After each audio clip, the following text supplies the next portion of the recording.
Hi, I'm Alex from Zest, and today I want to share with you our growth mapping framework.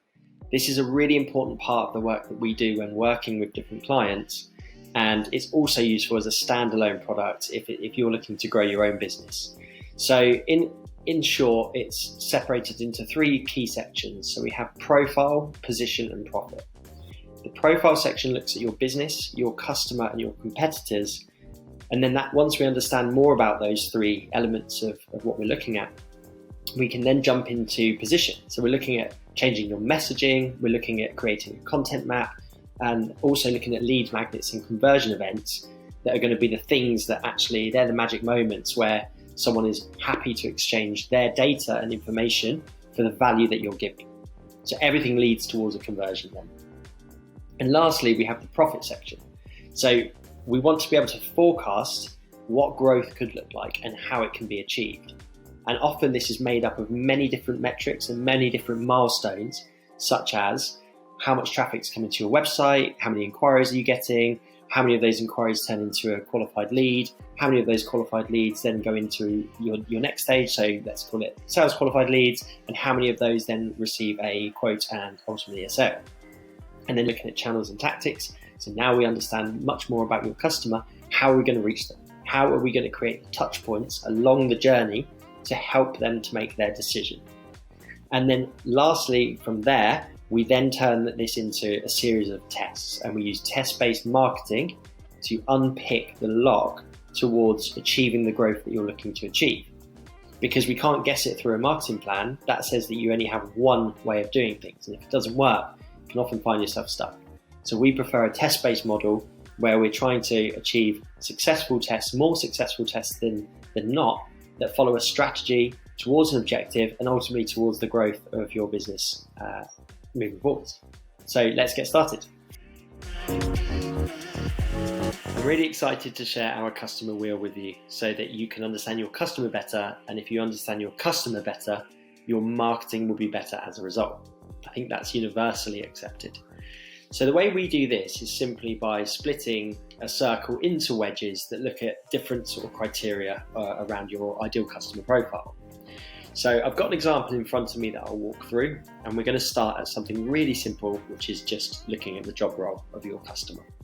So in this example, what we're saying is our ideal customer is going to be a business owner, managing director, or CEO. So the person who is ultimately responsible for the business in many ways is the ideal customer. Now the next thing we'll go anti-clockwise in this case, but we'll look at age. So we've got a typical profile of 35 to 54 in this example, and the way you can find this out is look at your customers that you have already, and obviously the ones that you enjoy working with and have done in the past. Look at the customers that you might have been most successful with, and also using demographic information from different platforms. So LinkedIn, you can also use it from various government surveys as well.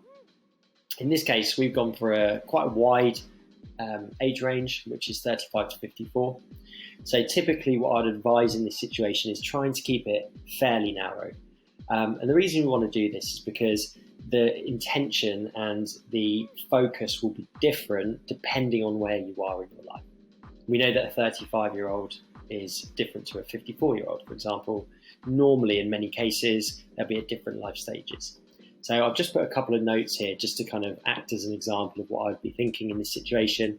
But I might look at this and say, okay, well, the 35 to 44-year-old, a little bit more time on their side. They might be growth orientated, so they might not be looking at kind of necessarily profitability.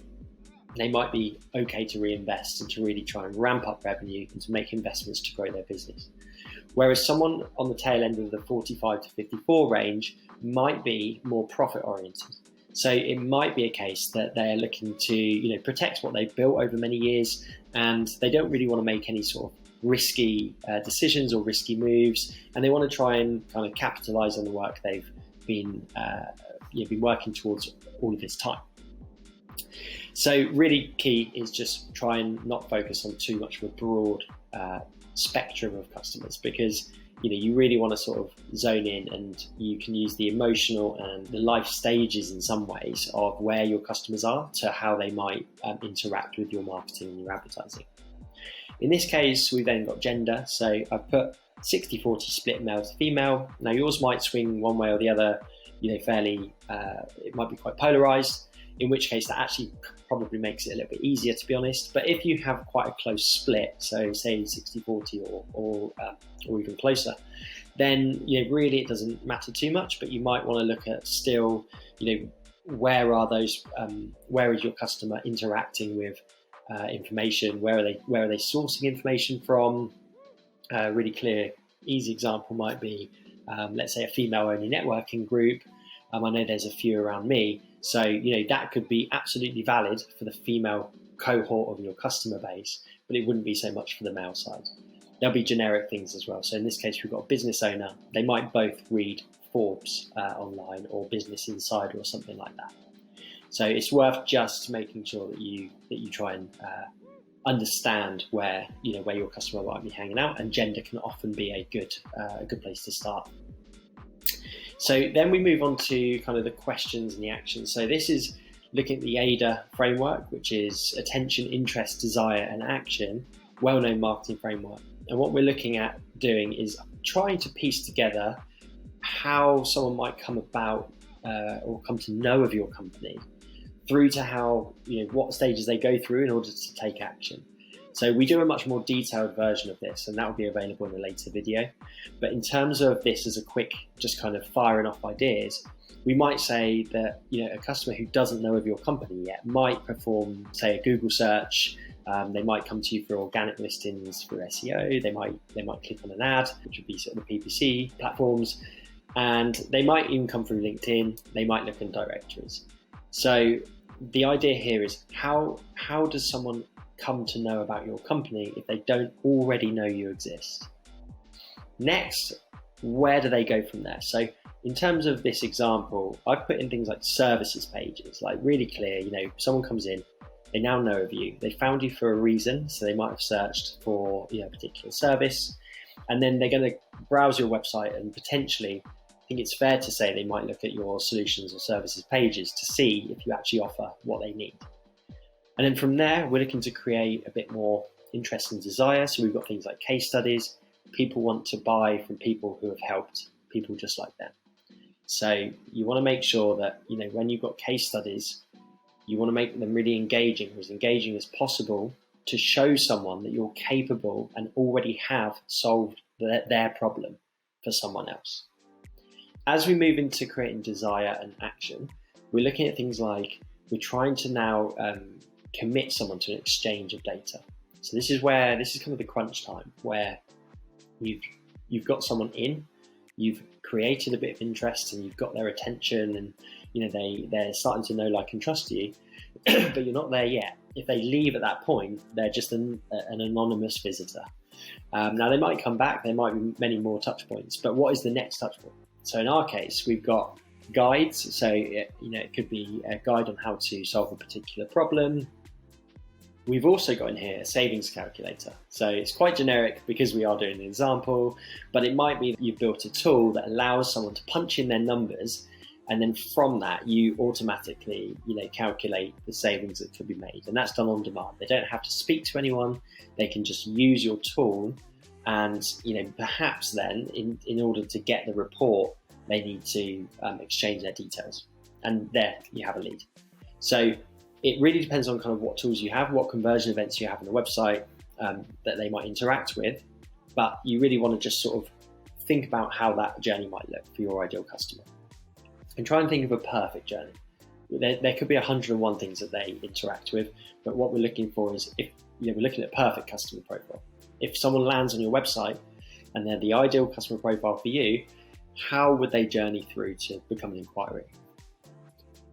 Next up, we have the gains and pains. So this is from Strategizer, Business Model Canvas. It's fairly universal. A lot of this stuff is. We've just pieced it together in a kind of easy way. So we've taken some of the best bits and we've created some of our own bits as well. But in this case, gains and pains are essentially looking at, what are the gain points? So what is someone going to gain from using your service? And a lot of the time, some of these they're quite practical, but they're also emotional. You want to look at the emotional side of things as well. So in this case, we've got cost savings, which kind of ties in with the savings calculator that we looked at, but also less stress as an example.